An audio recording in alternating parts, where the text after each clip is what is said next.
putting them on our Instagram too. So if you don't know what those are, we do have a business card on this little marble table against the wall when you come in, so you can grab one when you head out. So rather than tell you all those dates, it's easier to just go look them up. But we would love for you to recommend that to friends or family or whoever. Yeah. And Louise, in addition to the original pieces being for sale, she also brought prints along. So those are $35. It totally benefits Louise's practice.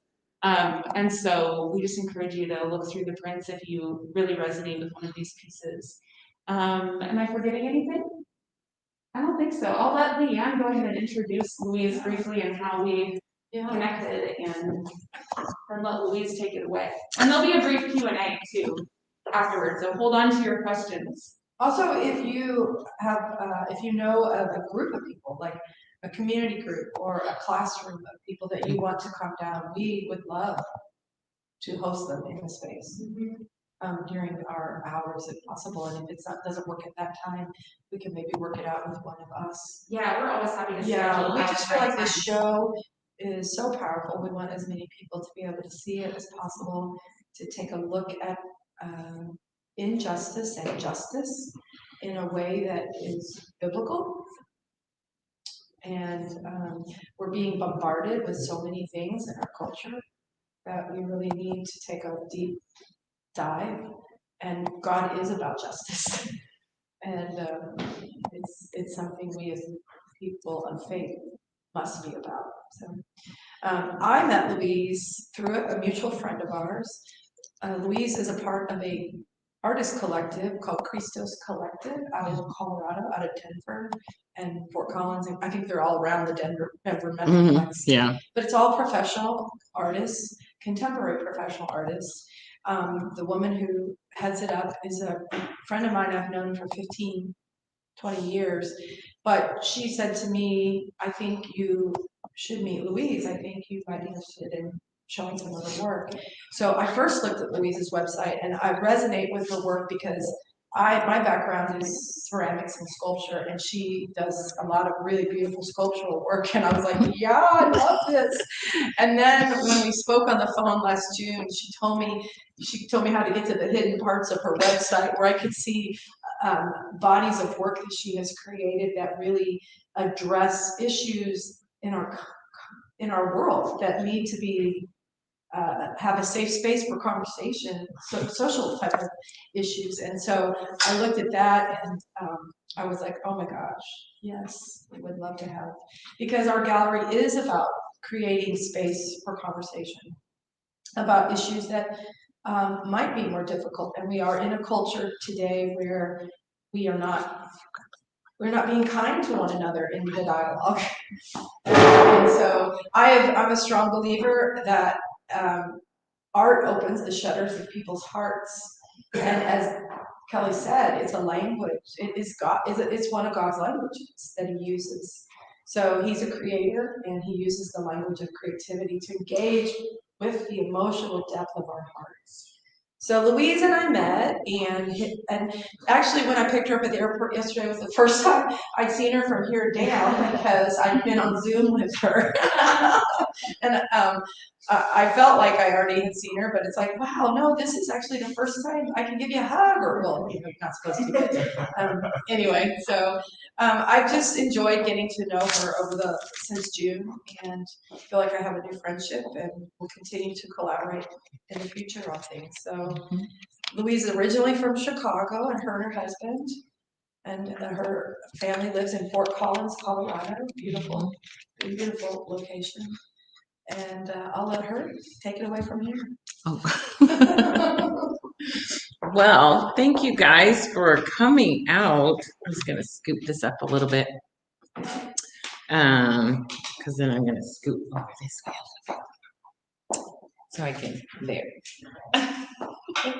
So thank you guys for coming out. I really appreciate you coming and spending time with me on a Saturday morning. You know, I know how it is to get my young ones out of bed. So, so I appreciate you guys coming out and bringing your kids to find out about the show. How many of you guys, did you guys get a chance to look around and see? What did you think? It's heartbreaking. How about you guys? Just the swath, just like different stories, and just like, but also the interconnectivity of people too. What'd you say? What was it? Of the interconnectivity of each story, so it's fascinating to me how each one has a connective tissue. Each of, I know that's part of the story of how something about like a potato family, like I think it's hard to blow up the Cookie tribe. Right. It's a lot of similarities, isn't it? And that's basically, well, I'll tell you how I originally started the series. It actually came out of another series that I did years ago for my oldest son. I have an older son. These are my two youngest children. And he was going off to college. And I had did a series called Screams of the Black Man for him. We lived in Chicago. And if you know about Chicago, it's got some racial things going on. And so one of the things that I used to always tell them was like, don't let your black speak before you do. Bad idea. That was not a good one. But I was also living during that time of fear, not wanting my child to get caught up or getting a part of that. And so, but the one thing about him is he was black and he was very animate about who he was. And that's what I loved about him. He knew exactly who he was. And so his black spoke everywhere he went. He was not denying his culture or who he was. And I loved that about him. And so like he grew his hair out when he was a senior, like wearing an afro, all the things that mom was like, don't do that.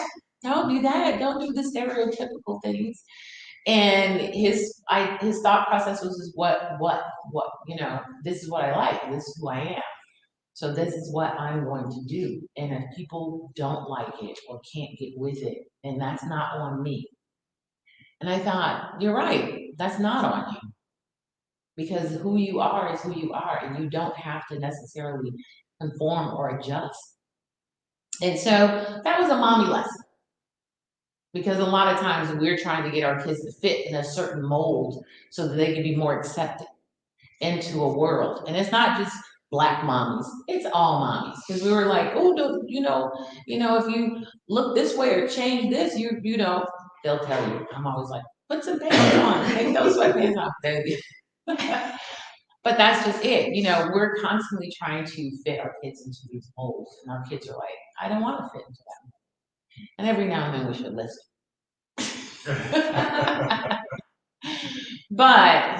So this series came out of Screams of the Black Man because I wanted to show that I got it. I got what he was saying. I got that it is rough out there. And basically what he was doing, he was literally screaming. And not just because of the injustice that was outside of the home, it was also the injustice that was inside the home. Because I wasn't getting who he was. And I was trying to cover who he was. And so I created that series. And it's a totally different series, but there was one particular piece that was in that series. And it's really big, and that's why it's probably not here. Because it's a really big piece. But what I did was I did a lot of research. I started going and looking and going through the civil rights movement and all of that kind of stuff, and discovered a lot of people I didn't know, lots of people I didn't know, because it was never taught to me. I never learned about it. And so I created this huge piece and I decoupaged all of these images. And then out of decoupaging all of these images and doing reverse printing, I wrote a poem came. It was called Screams of the Black Man. And I wrote the entire poem on there, on the piece. And it was just absolutely amazing. But there was one piece, one portion of that entire piece, and it was Huey P. Newton. And now at that time, I didn't know a lot about Cupid or the Black Panthers and things like that. I was born in the 60s. I wasn't necessarily raised in the 60s, so I didn't know all about like Flower Child. Granted, I'm probably a bigger Flower Child than most because I was born in the 60s. It's like some kind of spirit gets on me. But but when I created it, the one thing that I did when I created the QP part was I just removed the eyes off. When I did the decoupage and I was doing the transfer, the only thing I removed so that you could see from him, because he had these intense eyes. And so I just removed the eyes and I just wanted that part of him to show. And so for the next 3 years, it haunted me. And it's not like it's sitting in the house where I'm looking at it. I wasn't. I just remembered it. God would constantly bring me back to that one portion of this large piece.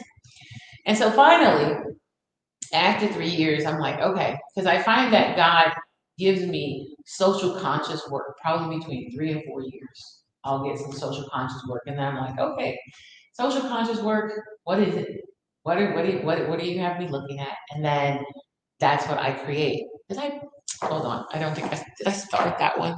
I just wanted to make sure I started it because sometimes I forget. And so he'll give me social conscious work. And so I'll start it. But just because he gives it to me in that year doesn't necessarily mean I'm going to complete it in that year. Because what I find is there's tons of research that goes into social conscious work. It's not just, hit the pen to the paper. It's research because you have to know what you're talking about and you have to be able to express it when people ask you. So I began to do some research. And out of that came this. But when We Are Still Watching came, he also linked it with this great cloud of witnesses in the Bible. And I thought, oh, wow. Okay, this is definitely really interesting. And so taking that, and I began to do the research. Now, mind you, it's not like it all came. It's like I tell people, sometimes I'm doing work and I have no idea. No idea where it's going. No idea where he's coming from with it. I'm just doing it because I'm like, okay, God. And it was all on these tiny little, and if you look at any of my work, it's big. So this was all on these tiny little pieces. And so I was like, okay, it's all on these tiny little pieces. And it was all just remove the paper, just remove over the eyes. And it was called We Are Still Watching. He had given me that. And then that's when the great cloud of witnesses came in. And I was like, wow, because originally when I did this, I was like, I would love to do this like above ceiling all the way around so that it actually looked like a great cloud of witnesses looking down at you. Because that's what these pieces were about, is they have gone before us. And if you know the scripture, and I don't have it up here, but the ones that have gone before, that have pressed in, that have sacrificed, that have given their life, without even seeing the vision, without even seeing God, without even seeing Christ. But they still had the faith and they still believed and they still had the drive. A lot of these people, as a matter of fact, all of these people on this wall, they never saw the end result of what they were working for. But it didn't make it any less important. It didn't stop them. They still did the work because they were pressing toward the mark. Because they knew somewhere, somehow, it's going to happen. I don't know when, I don't know how, but it's going to happen. And they never gave up. Even unto their death, they never gave up. And that's the whole thing about this. And now their whole vision is like, all right, we carried the torch and we passed it. And with all of the things that have been going on in the world today, one of the things I told everyone last night is 2020 is clarity. It brings clarity. It brought a lot of clarity to the world, a lot. So with this torch being passed, it's, what are you going to do with it? Where are you taking the torch? Where are you going to travel with it? How are you going to implement it? What are you going to add to it? So that you are part of this great cloud of witnesses. Even though you may never see, because a lot of us were Christians, and we're like, okay, we're in the end times, but that doesn't necessarily we're going to make it to that whole calling up there. But will we stop just because we haven't seen it? It's the same thing that's happening in the world today. What are we fighting for? What are we giving our all to? When we look at these struggles, and it's not just Black struggles, white struggles, Indian struggles, Hispanic struggles, it's everybody's struggle. Everybody has some form of struggle. Where are we putting our chips? How are we adding to and saying, you know what? I want to be the person that changes, even if it's just a little bit. Because a lot of times people are like, well, I can't do anything. What am I supposed to do? Every little bit helps. Every little bit helps. And it helps for our children. It helps them to see. One of the things I said last night is I grew up watching Cowboys and Indians.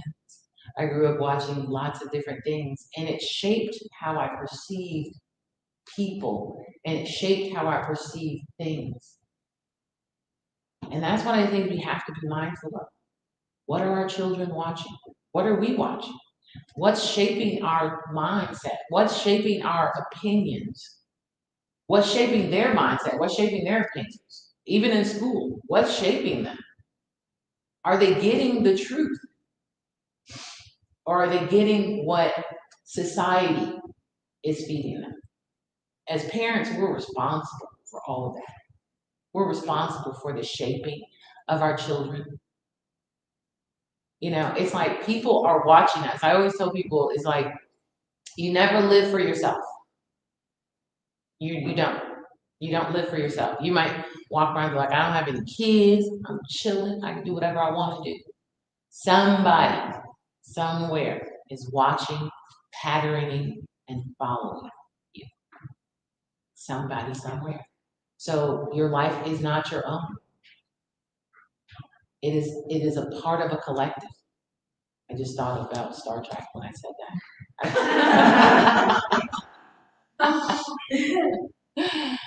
But that's what it is. It's part of a collective. And a lot of times we don't realize that. And we just kind of do what we want to do. And then we got other people following us. And they're like, okay, well, you're cool because I'm going to do that too. So that's the kind of thing we want to think about when we're walking around Earth is you have this great cloud watching and saying, who's going to carry that torch? Who's going to fight the fight? Who's going to say, hey, that's not right. Don't do that. That's not, you shouldn't do that. He didn't do anything. Don't do that. Did you just take somebody's money? You shouldn't do that. That's wrong. Who's going to stand up and say that? A lot of times in society, we're afraid. It's like, ooh, you don't say things to people because I'm not saying it's not a whole lot of crazy out there. Because it is, especially nowadays. But we've been given a charge. One of the songs I've written just recently is that God gave me, it's called Don't Let Another Soul Be Lost Because of Me. Because I didn't want to speak up, because I didn't want to do what I was called to do because of fear or just laziness. I didn't want to do it because so many people are being lost. We're missing them, we're losing them because we're not doing our jobs. Those are the kind of things that we think about. Those are the kind of things that I think about with the great cloud of witnesses. Is what am I doing? Where am I putting my foot down in this whole thing? So that's where this came out of. It's like I'm going. So that's where this exhibit came out of. And this exhibit is actually made up of several pieces. And one of them is poems. And my sons over there, are they still over there? Are going to read a couple of them. I had them, we did one last night. We're going to have a couple of them read. So Philip's going to come over and read one. And then Timothy's going to come over and read one. Release my shy one. So Philip, can you come over here? Sure. Phil's going to read the one, it's the Great Cloud of Witnesses, is it? Yes. Yeah, he's going to do the Great Cloud of Witnesses. So he's going to take the chair. Take the chair. All right. The great cloud of witnesses. Those who have gone before and have paved the way. Those whose voices will continue to be heard and never go away. Voices that were silenced, but for a moment only to rise to break down barriers. With every sacrifice, these are our ancestors, these are our leaders, these are our martyred, these are our examples of the truth, these are our cries into the darkness, these are the courageous ones, breaking chains, tearing down walls, pushing the boundary of truth and freedom. These are our lineages, our forerunners, and they are still watching. Thank you, Philip.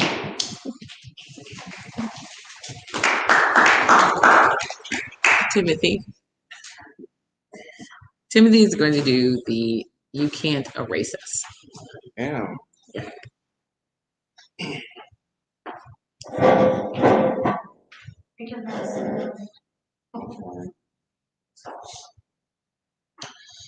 You cannot erase a sacrifice made, a word spoken, a dream chased, a stance made, a journey traveled, a purpose unfolded, a belief followed, a life taken, a passion pursued, a truth revealed, a spirit freed, a story told, a vision seen, a mission fulfilled, innocence embraced, a philosophy learned, a voice heard.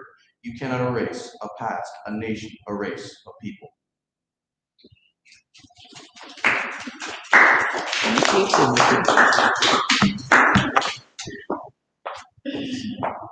I learned my kids. My mom makes them do but they're amazing. I love them. $20. I got you. But they've done a lot of different things.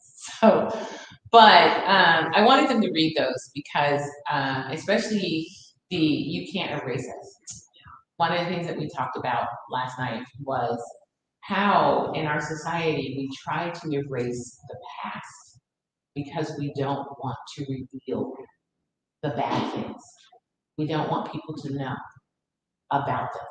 And that's how we are with our life sometimes. It's like, ooh, I don't want people to know. It's like skeletons in the closet, keep them hidden. But as we know, as being, especially as Christians, God shines light on those things, which means that if God shines lights on those things, he doesn't want them hidden. We don't want things hidden. And I find that in our society, there's lots of things that we try to hide and keep hidden.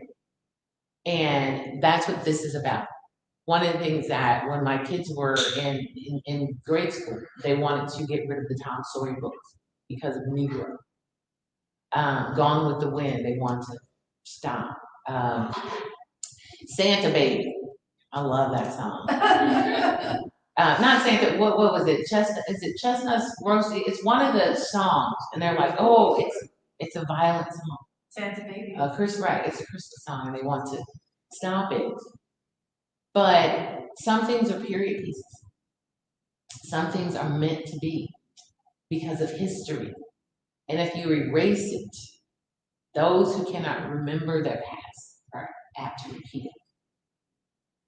So if we don't remember the past, we decide to erase it, we decide to destroy it, then generations of children will never know what actually happened.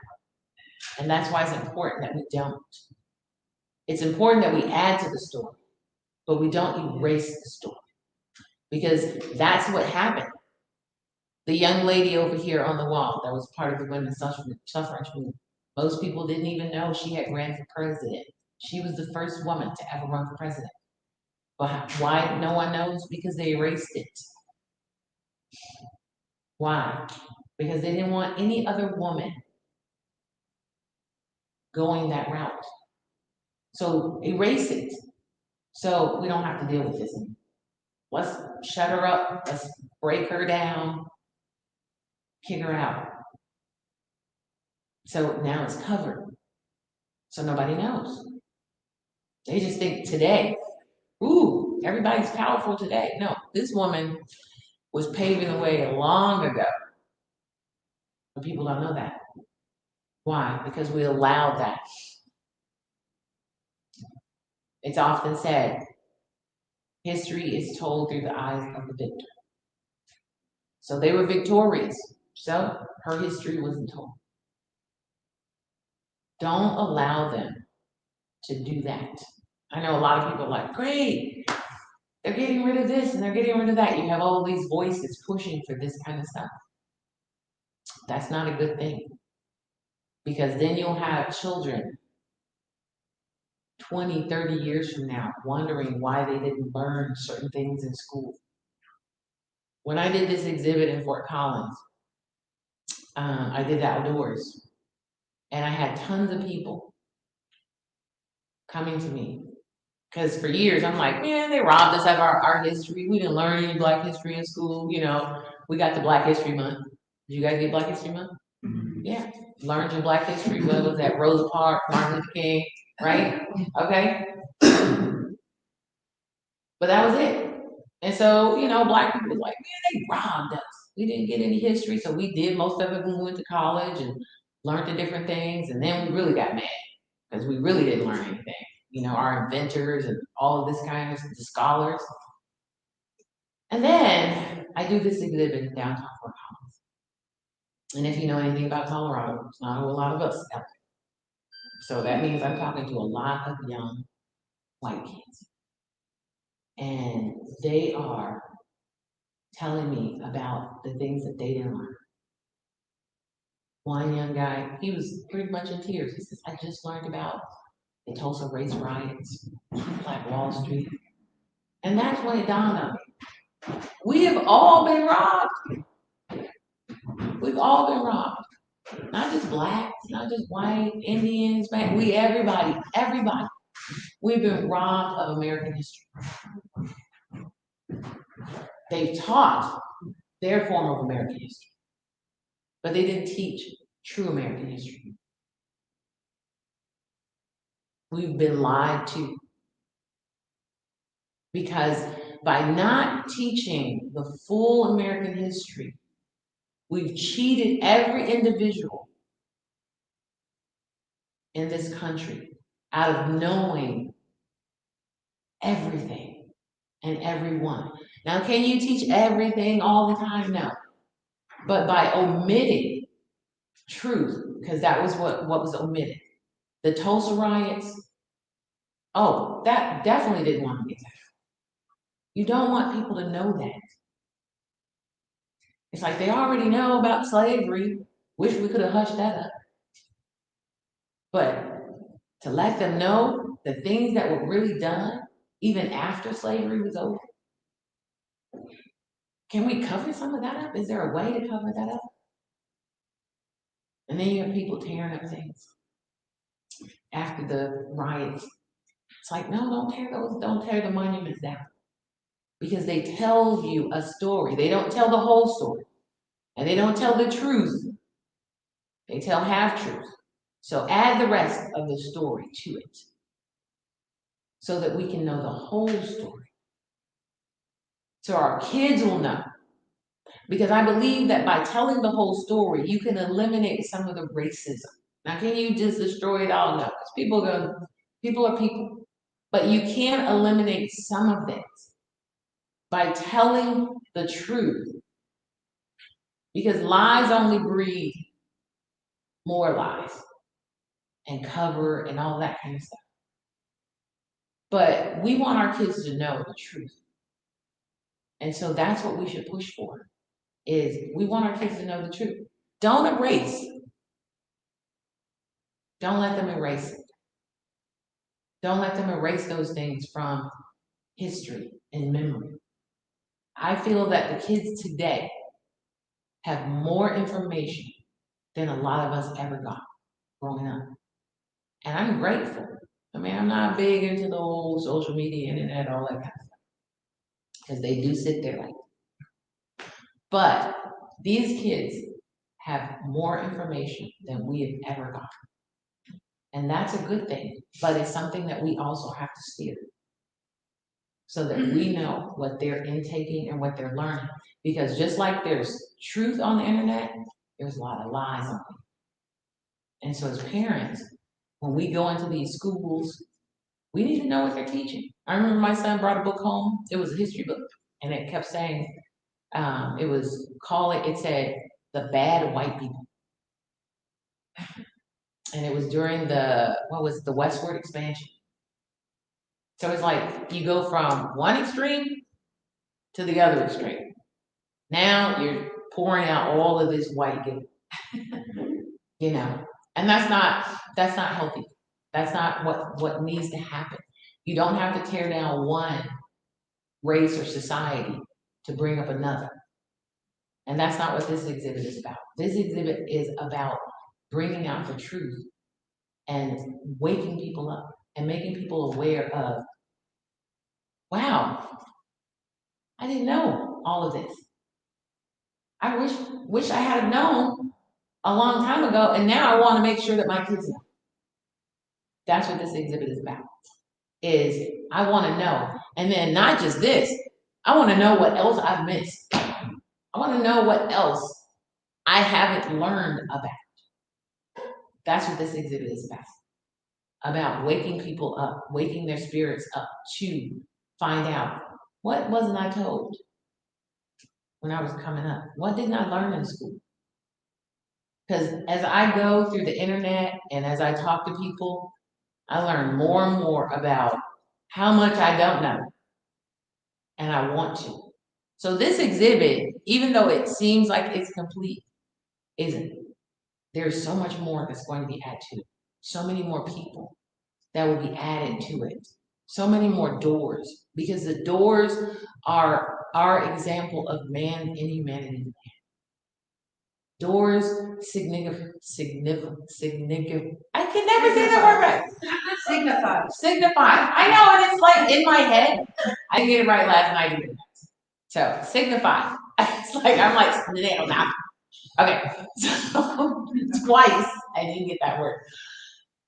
Those doors signify our traveling, entering in. That's what they're about. So when you see doors, you go through them. You learn from them. But it doesn't mean that you stay on one side. You go onto another side. And what are you going to do on that other side? Once you've learned it, do you just close it and lock it? No. You open it and you leave it open because you want other people to see it.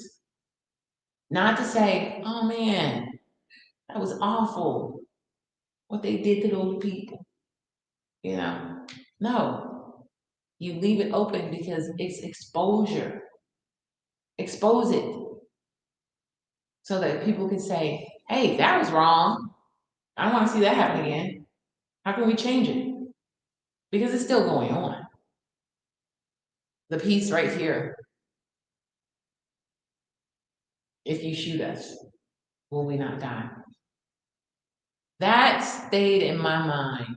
Now, I have never even seen The Merchant of Venice as a play. But there's one portion of The Merchant of Venice that I have read, and it has forever stayed in my mind. Hath not a Jew eyes? And I would it just would play over and over and over in my head. That portion of that play. And then when all of this started happening and being awakened in America, this came. This piece came. And I had to go and do more research on it. And then when I rewrote it, instead of putting, if you pierce us, will we not die? It was, if you shoot us, will we not die? Because that's what was a part of it. Because there was so much of that going on in the world. And so that particular piece I compared it to the lynching because that's basically what it was, modern day. And that piece was very compelling for me, having to do the research for it. Because I didn't, to be able to look at those visions every day in order to bring that piece out. Like I said, when I create pieces, they're birthed. So it's not like it's over days, weeks, months, and then researching. And it's almost like getting to know these people. But that's a part of history. And that's a part of history you want people to know. This happened. Don't erase it. I mean, they're trying to say the Holocaust never happened. How? You still have some concentration camps still sitting out there. What were they for? You know, were you guys an apple orchard? No. But that's just it. Because they do not, no one wants you to know the truth. Because it looks bad. And no one wants to look bad. I have this, I'm going to read this poem right quick. Well, it's not a poem, but W.E.D. Now I'm getting W.E.B. I was going to say Dubois. He wrote, "One is astonished in the study of history at the recurrence of the idea that evil must be forgotten, distorted, skimmed over. We must not remember that Daniel Webster got drunk, but only that he was a splendid constitutional lawyer. We must not forget that George Washington was a slave owner, and simply remember the things we regard as credible and inspiring. The difficulty, of course, with this philosophy is that history does lose its value and an incentive and example.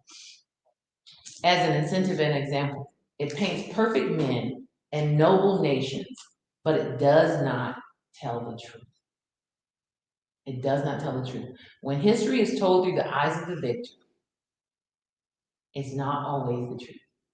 And with us knowing that, and that's this exhibit is saying, it's not always true. Now, is some of history true? Yeah. But it's not all true. And so with knowing that, what are you going to do? What are you going to do? Parents with children, what are you going to do? Because your kids are learning history. But are they learning it correctly? You guys, I'm talking to you guys because you guys are you've learned a lot of history in school, correct? Mm-hmm. Now you're saying, man, you're right. I was cheated. What are you going to do? What are you going to do about it? How are you going to continue and learn more? To find the truth, it's out there. Now I'm going to another TV show. It's like she watches a lot of TV. Science fiction. It's like she watches a lot of science fiction. But that's just it.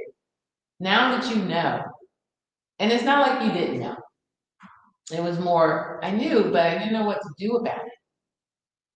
But look at it as, okay, the great cloud of witnesses, they push forward without seeing the truth or the vision. So what are you going to do? That's all in it. If you have questions, I can take them now. No.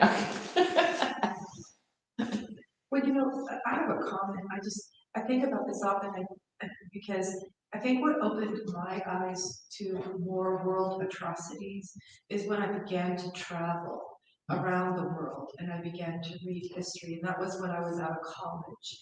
And it broadened my scope of the world. But when you're willing to take a look at the evil that has happened in cultures, you have to come to grips with the fact that man is not naturally good. Mm-hmm. And people don't want to go down that road, because when you go down that road, then you have to come to grips with, is there a God or not? Mm-hmm. And our culture doesn't want to do that.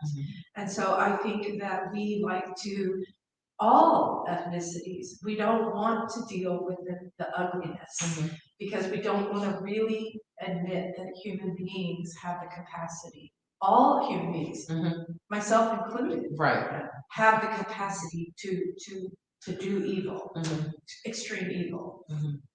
Right. I definitely believe that because it's like I think I was telling you the discussion the boys were having in the car about what was it Phil, what was it you said? I don't know if you were about evil. People are There are some people who are naturally good and there are some. or something like that, right? And so, and I was like, wow, and it's true because they were talking about capitalism. Yeah, they were talking about capitalism and why capitalism works the way it does. Is because some people are inherently evil and some people are inherently good. And they were so it's on that same line that we don't want to admit that, oh, okay, the reason why you're probably hoarding all of your money is because you don't want to share it. And I'm not saying that, it's like if you make money, I don't want to take your money, it's your money. But that's one of the things that they were saying is that we don't want to reveal those kind of things. Yeah, we don't want to reveal the bad. We don't, right, we don't want people to know. We want to believe at the core of who we are, we're good. And Right. we don't want to believe that because, I don't know, we just don't as a culture. Right. And that's just, I mean. And I don't think that by saying that somebody at their core is selfish and not good doesn't mean that they're evil. I mean, I think there's an extreme. I think you go down a path, but I do think that we just don't want to acknowledge that. Right. Because it's like, I think, people possess good, but you don't try to cover it. It's like, yeah, but you also have bad things. I mean, the Bible says that we've all sinned and fallen short. And then and we've clearly been born into sin. So that right there says it all. So it's like, why bother? Why cover it up? Because honestly, one of the things I shared last night with one young lady, I said, I'm glad that all of this was revealed last year. I'm glad because it shows you where different people stand and where they are. And I would rather know than not know. And so all of this eye-opening experiences and all of this, the racial tension, it already was in America. Right. It already existed. It didn't just all of a sudden, pop up because Trump was president. I always tell people he was the catalyst, but he was not the maker of it. He did not make it, but it was like something ignited. And that's why I always tell people that was a God thing. People don't want to admit it, but that was a God thing. And so it was meant to happen. And it was meant to happen in the way that it did. And it's like, what are we gonna do about it? Now what are you gonna do? You already know, now you know. Now it's just all out there and exposed. So now what are you gonna do? What are you gonna do? Do you take it and hide it back? Put it back in the box? That bad fellow's not going back in the box. It came out big and bold. So, any more questions, comments? I have a question, like, for all the different pieces, and this is so odd to me, it's the potato thing. Like, I don't know why that just sticks out to me. Why did you choose that one among so many different narrative structures? Among others. Right. That one came, and I don't know if it was one of my children that mentioned it, but that I was just doing research at the time, and that came, and it was the devastation of it, the images that I looked at, because on the back, I tried to create what is considered human gall, because it was just so repulsive. It was so evil to starve people intentionally that for me, it was just the worst thing ever. And so when I saw it, that I just had to add it. I had to create that image. And then I was sharing with Kelly how I left it, because that was fully painted and I left it outside. And my husband was like, Louise is gonna get ruined. And I was like, no, let it. I want whatever is gonna happen to happen to it. And I really liked what happened, because it was as if it was being erased. Because it's not something that you hear about. You don't hear about it. And it was as if because all the paint started peeling off and the little boy was starting to be wiped out. And that was so significant for me, because those are the kind of things we try to erase. Those are the kind of things that we don't want to hear. Those are the kind of things we don't want to see. Ever. And so that's why it was added. That was added because, like, these two right here, we know. Yeah. We know. It's like, it's all, but that, it's not something. And the death toll Oh my gosh. was 1 million people. In at 1 least. year. In 1 year, who starved. Yeah. That's like 1/3 of the population of Kansas City, right? Mhm. Imagine all of them being deliberately In starved. 1 year, and it went on for like 6 or 7 years. I remember learning about the potato famine, but I didn't remember it being that bad. Mhm. Right, because You know what I mean? it's It was that many people. Right, it was It's glazed hard to over. say, Right. if it was 1,000 people, I should still be disagreeing. right. But it's that's the whole thing. It's like it's glazed over. It's Yeah. like, oh yeah, the potato famine. Yeah, it happened. And then you find out, oh my gosh. The largest population of Irish immigrants from the potato famine is here in Kansas City.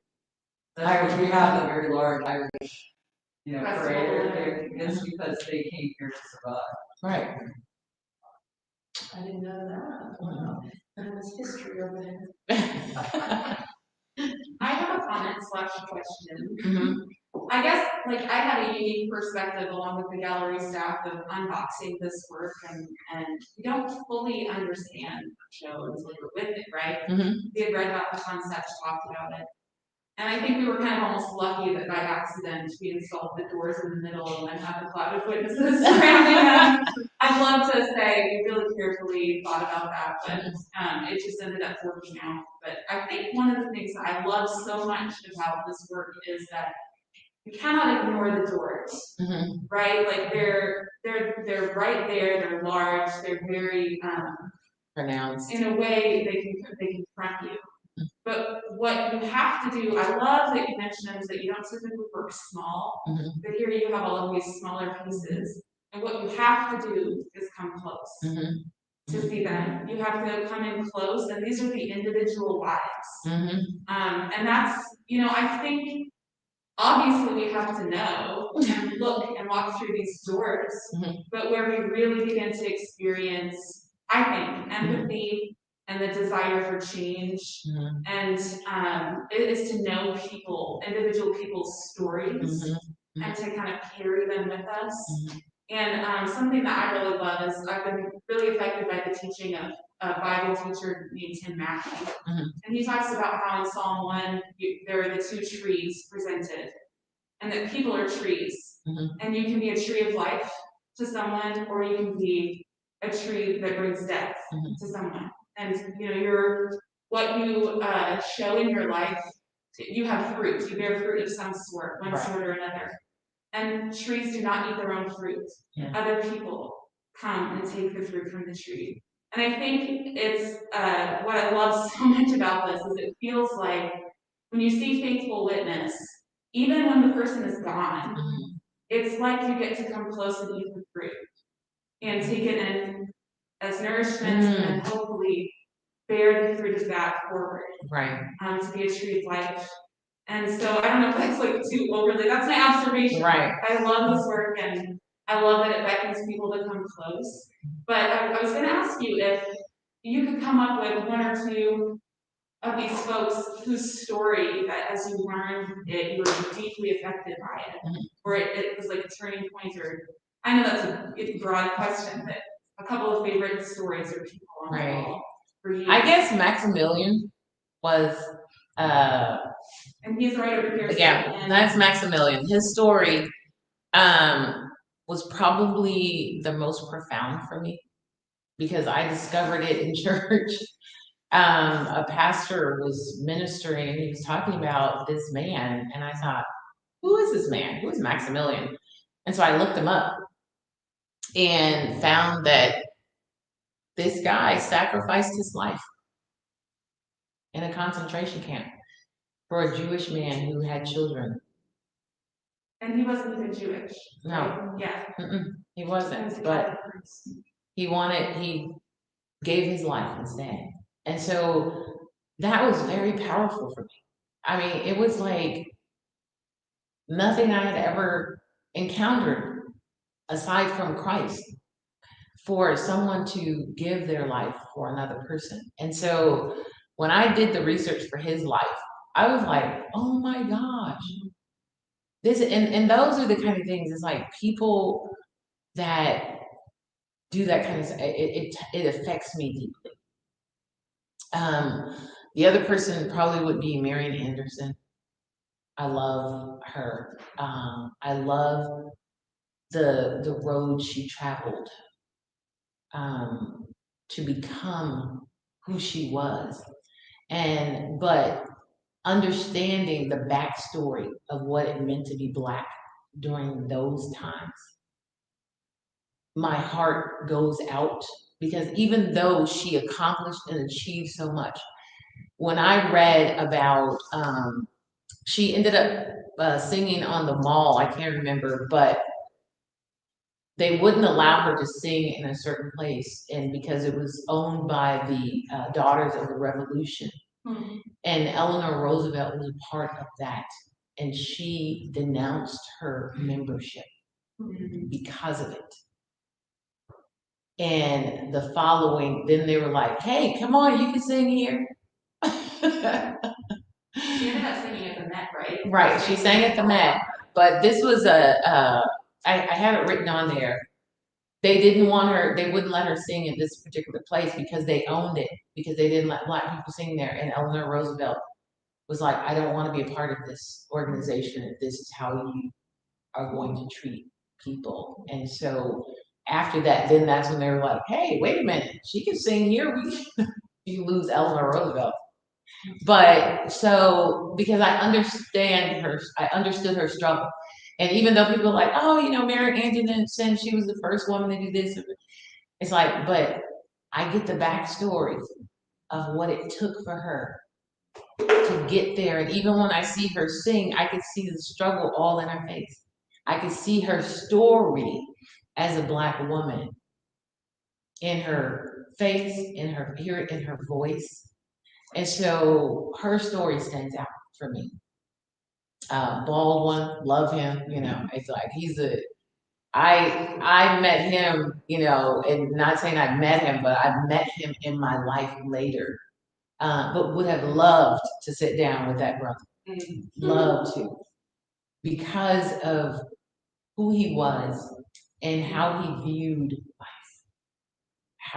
life. And so those are the kind of people, it's like wanting to understand. It's like, there's just certain people that you just wish you could have sat down with. And not even just to like have chats with them, just to listen to them by the fireside. You know, those kind of things. So those would be the three main people that I would have wanted to sit down with. So, but I have a question for you all. So, out of all the people that you've seen, who would you have picked on this wall? Who would you put on this wall?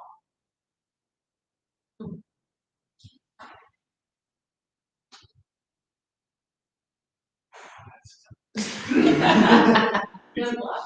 Already took one of my picks.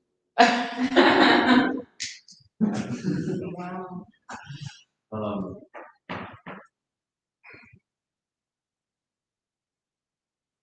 Chief Joseph. Tell me about it. I love Ken Burns documentaries and Civil War history, going up past up to the Dust Bowl, which was equally just like devastating. This is sort of Native Americans in our country. And what he's done. And I know those things that story that he is kind of like, it's just so impactful, what he tried to do. Mhm. And had one of my coworkers who's part of the Ottawa tribe, because I went to Ottawa University, Ottawa, Kansas. And we just had this dialogue about how they were taking the Americans up to the East Coast and how they were trying to just change what they were, and change the name, like this gentrification, so just trying to like change who they were so that way they could be civilized people in our world. And just what he did, this everything with him is ready to.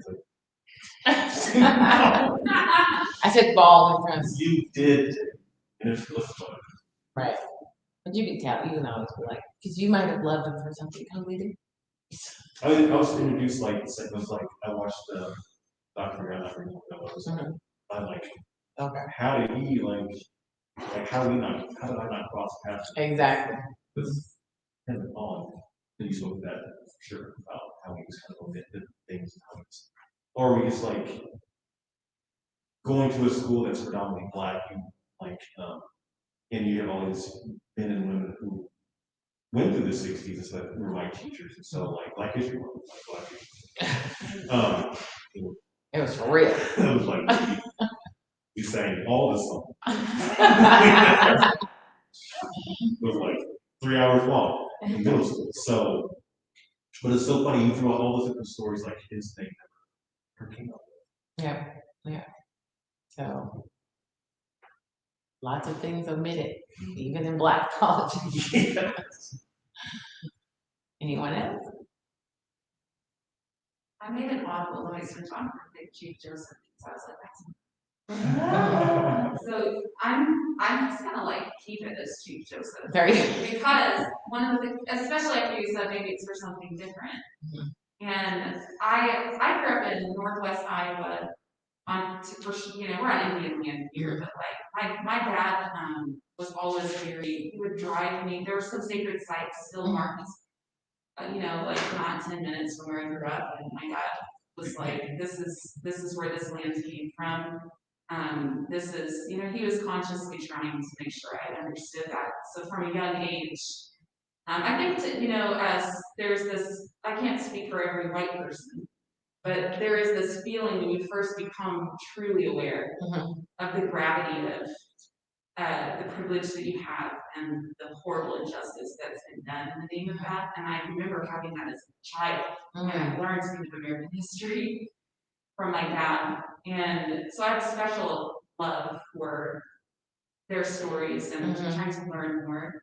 But Chief Joseph's he really lived in the tension between, why I admire him so much is living in the tension between his father's wishes and trying to make peace, trying to move forward. And it didn't turn out, it's heartbreaking, right? How it turned out. But he still carried with dignity that tension within him, trying to do the right thing or what he saw as the right thing and pushing for peace. And I think that in a sense that's really inspiring to me is having to, I think it's easy to be to push into the war between the two dual opposing forces, actually one side or the other. But I think in order to move forward, we have to have people who can survive the tension. And I think that's why I find him really inspiring. So. Yeah, I know when I read his story, I thought, this is totally different. Totally different. Because he's not, he's listed as one of the key leaders, but he's not, you got Geronimo, you got Sitting Bull, there's others, but then you find someone like Chief Joseph and you're like, his approach was totally different. Yeah. Totally different. So, yeah. What else? You got somebody in there. Well, no, I think I need more time to, Okay, it's hard for me to, there's each life has a beautiful story and it's hard to just, I need more time. That's sorry, Kelly's been here like what? Yeah, Set the that's show up. right. She's like, I've studied everybody. Yeah. I want to say that I think the door, potato door, having grown up in Kansas City and hearing about all the great Irish history, how much the Irish did here, it really opened my eyes up about what you were saying about the rest of the story. We're not supposed to live in the tragedy. We're supposed to move through it and do something more according to God's kingdom, because man himself. Right. But we have enough evidence here what man can do by himself. Exactly. And when I was kind of looking at other things about the potato famine, I wandered into the fact that I never heard about it, even though we have this big festival, and that all these people that came over because they had no chance of surviving, but yet they took that, like you said, they kept the door open, but they walked through it and made more of it. Yeah. I think that's the message I'm taking away from here, and on the other people that need to go on the wall, Right. That I need to realize I need to add to this in my head. Right. Right. Because you have people that are going to be on your wall. It's like in there. I mean, some of it could be your mom, it could be your dad, it could be family members that are a part of your wall. Those people that you actually looked up to and knew that they struggled and they fought for things. And they may never have seen it. I mean, half of them was fighting for you to go through college or a successful marriage and children. I want my child, but just that they fought for things and they had visions for the better tomorrow for you and your family. They didn't know how many kids you're going to have down the road. They don't know what their grandkids were going to have, but they saw it in their own minds. And I really like what Kelly said, because I've heard that before. I think Bonhoeffer said it too, that we are to bear fruit, but we don't eat your own. You don't eat your own fruit. Right. It's for other people. Others. So, Right. And that's why we don't live for ourselves. And that's the whole thing. It's like all of our fruit is for other people. We might want to eat our own fruit. Some of us probably do. We're like, hey, that's for somebody else. But for me, I don't have a favorite person because I'm looking, but for me, this piggybacks like 2 years ago when we had the Black Wall Street show here in our gallery, well, I think there's space, but for me, it kind of piggybacks off of it because when I think about the story of the Tulsa race riots and all that went on, my brain looks at each one of these people and thinks that each one of these peoples has a story like the Tulsa race riot. I mean, the Tulsa race riot in and of itself was so overwhelming to learn about just that one situation. And yet when I go to each of these people has a Tulsa race riot. And it's a bit overwhelming, but it's just, my brain is like, whoa. Yeah, it is. It definitely has overwhelming. It's like you sitting here and you get overwhelmed, and that's why sometimes it takes. I remember when I showed this in Fort Collins. I showed it in several places in Fort Collins, and one of the things, an older gentleman came in. He says, "I have to come back," because I can't take this all in one day. So I have to come back and take it in some.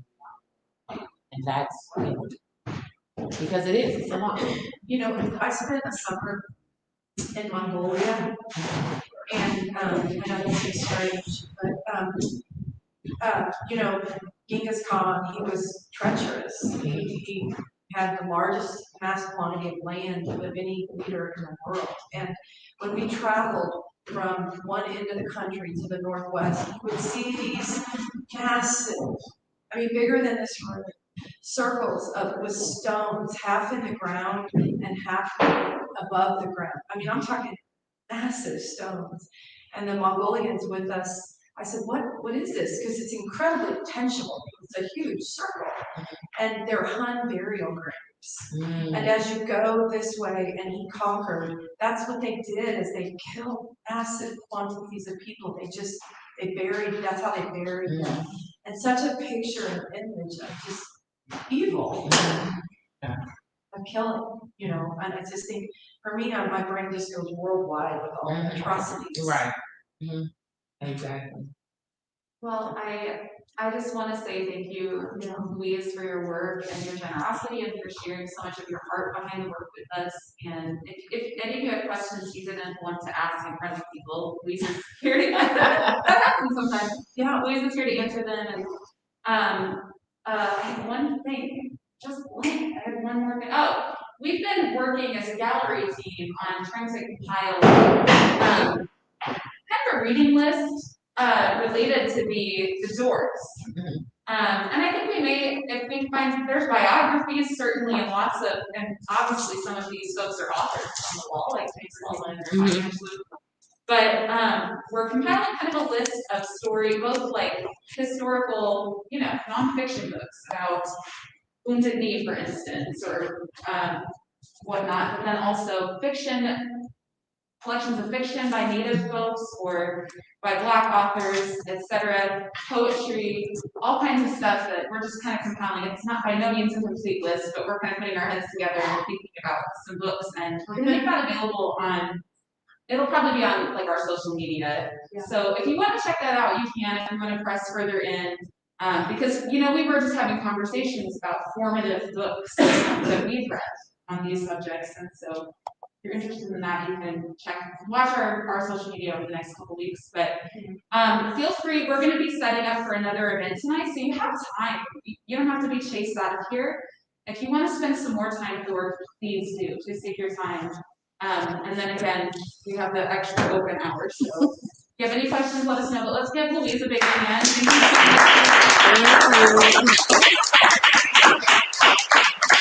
Thank you very much.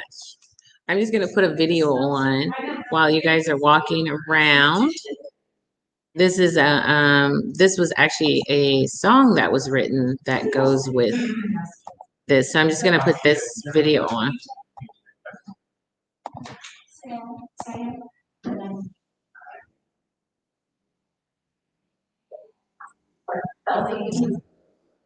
Oh, let me see. I didn't put the sound on. I guess it would help if I put the sound on. I'll put the sound on this one. I have some other friends that were here last night.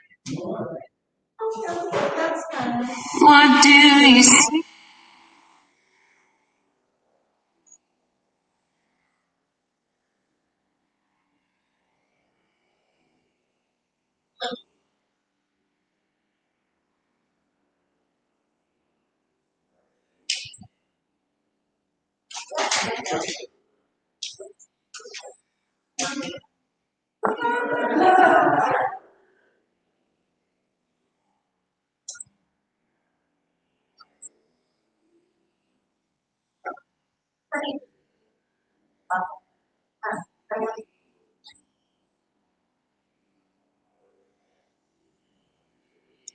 I guess I should have full screened it. Yeah, that's a bug. It's just a.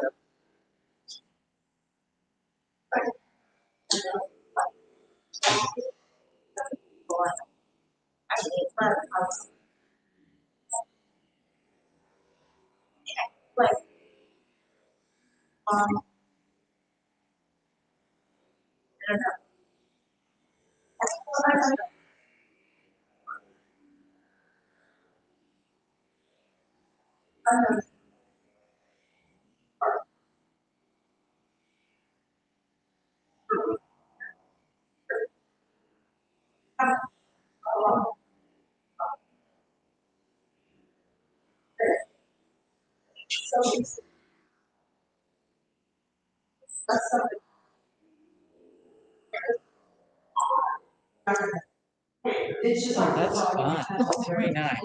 Thanks. That's the question. All right.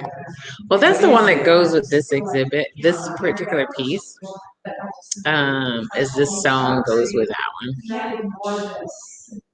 So, what you get? Oh. All right, there you go. I just brought him. I was like, "Ooh, we better change some over because we sold all the baldwin last night." And it just so happened I had a couple of them. I had some at the, yeah. Thank you so much. Oh, you're I think welcome. you said too. I mean, my wife and I have very, she's white, so we have very polarizing conversations about different things, but I really appreciate this because I think that the totality of everything kind of gets lost. Mhm. I think we're working with, like, if, I'm sure the Americans or the Irish speak Mhm. really kind of Right. difficult to see outside of these are all complex. Oh yeah. So I really thank you so much for that. Well, thanks. I'm glad you're able to make it. Yeah, we're like, oh, well, it did anyway. It's a little wet right now, so not too bad. And what's is your information back there on the table over there too for your work and your website? Oh, you know what? Let me grab a card for you because I didn't. I was like, I should have brought more cards and I didn't. I was like, okay, I should have brought more cards. Oh, you know. You do, and that's basically. So let me. I'm just gonna take that off really quick. So here, let me grab you. You can't present it the same way, but like, what are some little, and you read some books, and it's about that. Yeah. You know, yesterday there was a couple here last night. One of the things I've been, one of the things even when we read as bishops, who we look to for great witnesses of our faith, looking at the same, what's going on, and where is that? You know, really good. Like I have 4. Normally I have like, you know, when I do art shows, I have stacks of them, but I did not. That was one thing I did not grab, so they wasn't to them, but they have all my information. Yeah. Hey, anytime. I was just glad to do it.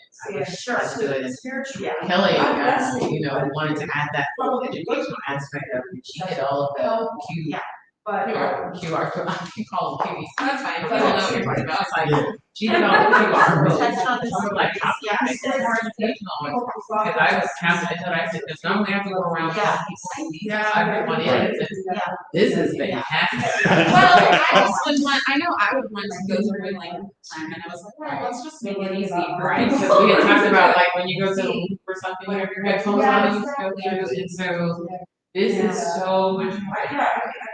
I like that. I think too, like, if there's. I have all those QR cards, so you can read. So that's why I said, I was like, I'm getting on this.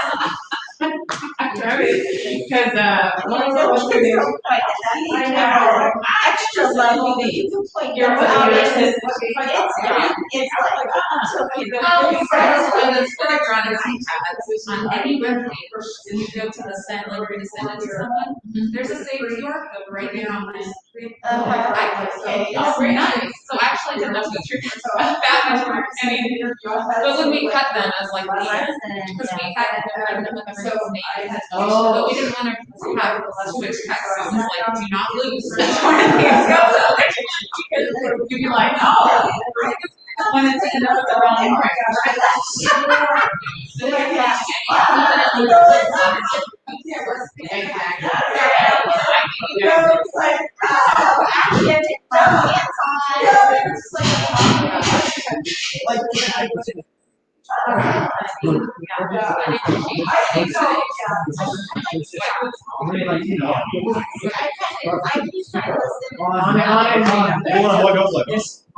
Even if it was like this,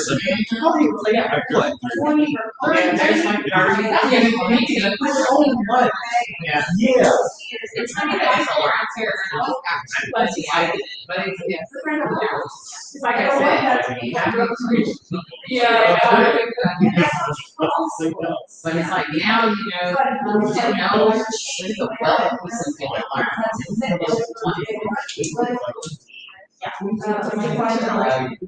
Yes, I actually like here, I remember that young clergyman. It's how, like, you know, how somebody, you know. Yeah. Originally, I thought it was because it was expensive. When I got out there, like, got under the idea that it's just, I know it's such a small, probably, like, nuanced thing, but to me, it's just like, I never know. Like, That's what that is doing at adding that idea to it to create that place right away. Because you can't shovel it. Okay. Because it's still recording. So I say bye to people. Yeah. I probably was like, Louise, we're not seeing anything. Well, I was gonna do like so people could see the exhibit a little bit because people they're like, we didn't see any of the exhibit. I'm gonna put it that way so they can. I'm gonna show some of the exhibit, but I'm glad you were able to come and be a part of the exhibit. Especially as a Black person. Mhm. I was just looking. It was eye-opening. Yeah, because it's important. And just like to me, how, because like, you know, we're here to be, blah, but yeah, just in my own personal life, this past month and a half, I've been trying to like genuinely like going through some changes and stuff, And so, trying to make sense of everything. and just hearing how, you know, you say certain phrases, like there were just certain phrases where it would go back to just a different memory from years ago, probably, but just how these things, you know, they go back to things I've heard before, like in my life, but just, you know, Crazy, right? it's all, Yeah. like, you know, it's like the pieces are there, but they're out. It's like either they're out of order or they're just flat out hidden and not there. Yeah. Like you said, they're just they are there. Someone knows something. Someone somewhere knows something. Right. Have to, And sometimes we don't get it. It doesn't all add up, but then sometimes it does. So. you know what they say? Someone had to walk so we could run, and now we got to run so the So children somebody else don't. Yep. can sprint. Exactly. I heard a quote once where it was like, you know, I think it was a guy in a different exhibit. It's like, you know, I've learned. He